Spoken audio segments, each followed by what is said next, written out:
Good morning, everybody. Glory to God. Another day with Mrs. Evangelist Maria Nicole Campbell and her husband, Bishop James M. Campbell. The name of the lesson today is obedience. We should know all what that means. Obedience is to follow instruction, obey. Coming from the book of Joshua, chapter 6, verse 1 through 14, and this is the fall of Jericho. And it reads, See, now the gates of Jericho were tightly shut because the people were afraid of the Israelites. You hear that? Tightly shut because they were afraid. The Israelites. It says, of the Israelites, excuse me. No one was allowed to go in or out. No one. Say, but the Lord said to Joshua, the Lord speaking to Joshua, says, I have given you Jericho, its king, and all its mighty warriors. God is speaking to him, telling him what he's given them in his hands. To Joshua. It says, your entire army is to march around the city once a day for 6 days. So you can imagine marching around the building for 6 days, and God is telling you to do something, not knowing knowing that it doesn't make any sense for if you're in battle with someone to walk around a building for 6 days. Get you thinking a little bit. But anyway, God's ways are not like man. It says, but 7 priests will walk ahead of you, head of the ark, each carrying a ram's horn. So this is what's going to happen. As they walk around each day, 6 days, 7 priests will walk ahead of them with the ark, carrying a ram's horn. So God has already given orders what to do and who's going before them walking. It said on the 7th day, you are to march around the city 7 times. Another instruction. On the 7th day, the 6 days you already know, but on the 7th day, you are to march around the city 7 times with the priests blowing the horns. Instruction, once again, it says when you hear the priests give one long blast on the horns, have all the people give a mighty shout. So they're going to shout out once they hear this horn blow. So the walls of the city will collapse and the people can charge straight into the city. So Joshua called together the priests and said, take up the ark of the covenant and assign 7 priests to walk in front of it, each carrying a ram's horn. It says, then he gave orders to the people, march around the city, and the armed men will lead the way in front of the ark of the Lord. It says, after Joshua spoke to the people, the 7 priests with the ram horns started marching in the presence of the Lord. So that's when we are victorious. When God's already given us orders and then he tells us what to do, but as we're doing it, we're marching in his presence. So they're marching in his presence, blowing the horns as they march. And the priests carrying the ark of the Lord's covenant followed behind them. Everybody's in order, doing what God's told them to do. Sent this message to Joshua, and Joshua has it in order. It says armed guards march both in front of the priests and behind the ark. Got them in the beginning and the end, with the priests continually blowing the horns, as God intended. It says, do not shout, do not even talk, Joshua commanded. Not a single word from any of you until I tell you to shout. So God told them to shout whenever after the horn was blown. So then Joshua, is telling them after the horn is blown, I will tell you to shout. No word until then. It says, then shout. So the ark of the Lord was carried around the city once that day. And then everyone returned to spend the night in the camp. And Joshua got up early the next morning, and the priests again carried the ark of the Lord, and the 7 priests with the ram's horns marched in front of the ark of the Lord, blowing their horns. Now, this lesson is about obedience, knowing that God will give us instruction. God will tell us things that makes no sense to us.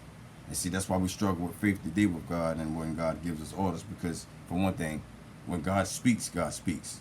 He doesn't speak out of man's power, man's thoughts. You got to understand, he's God.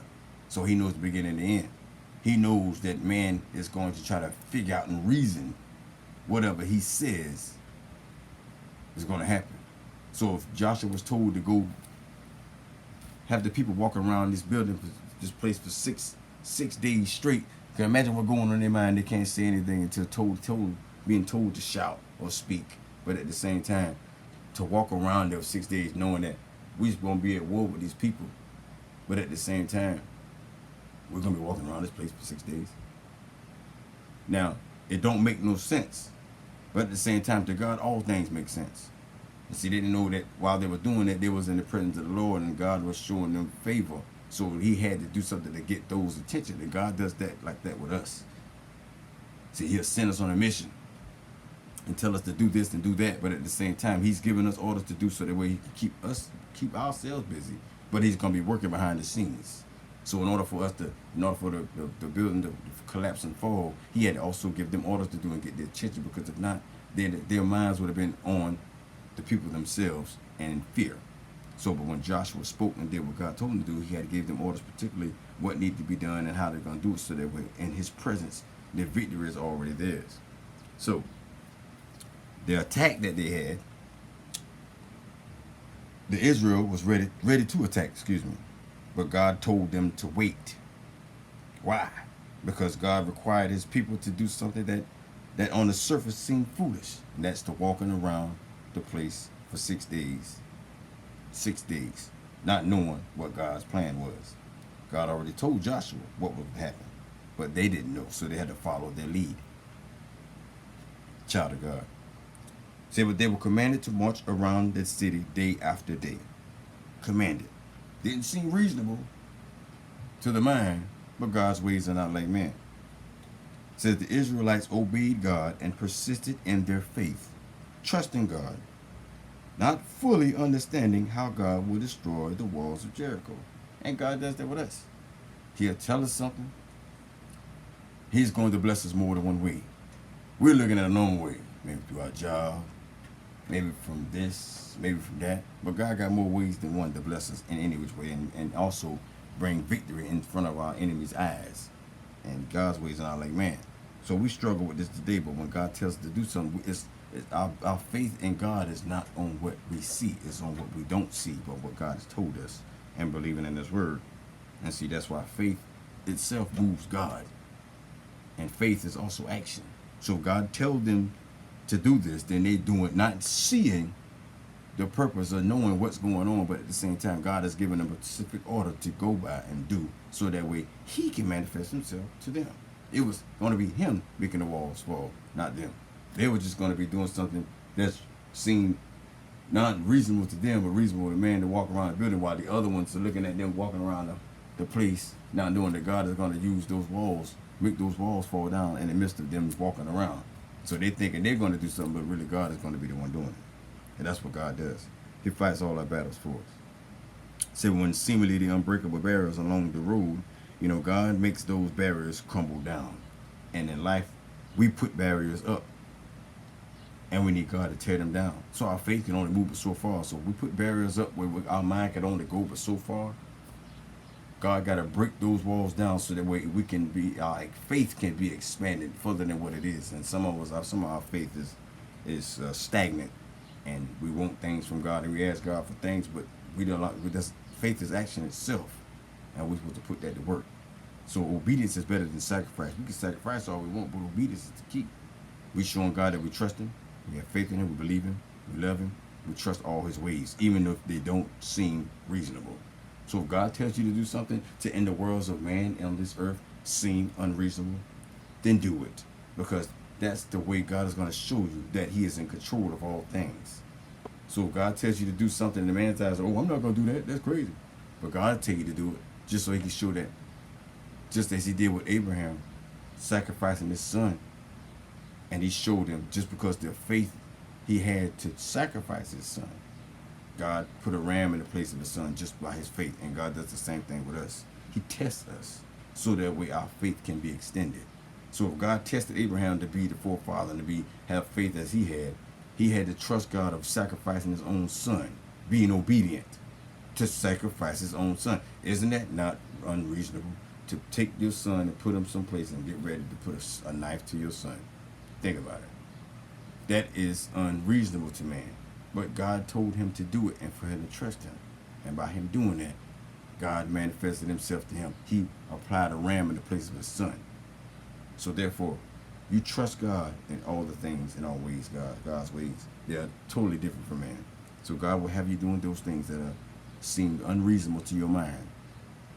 You say, well, God said, well, this is before you, but you don't see anything. You trust God.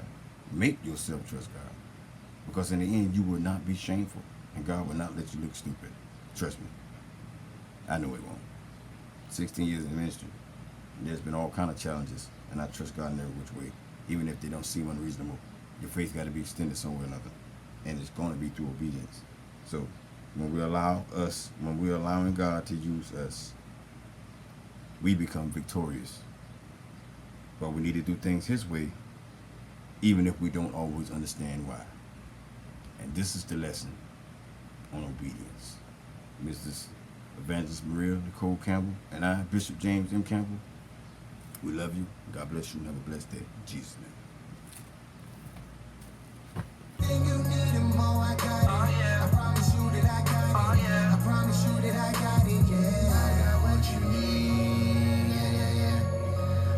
What you need, oh yeah, yeah. Something to ease the pain, and I got it. Say you're looking for change, and I got it, I got it, I got it. I got what you need, boy.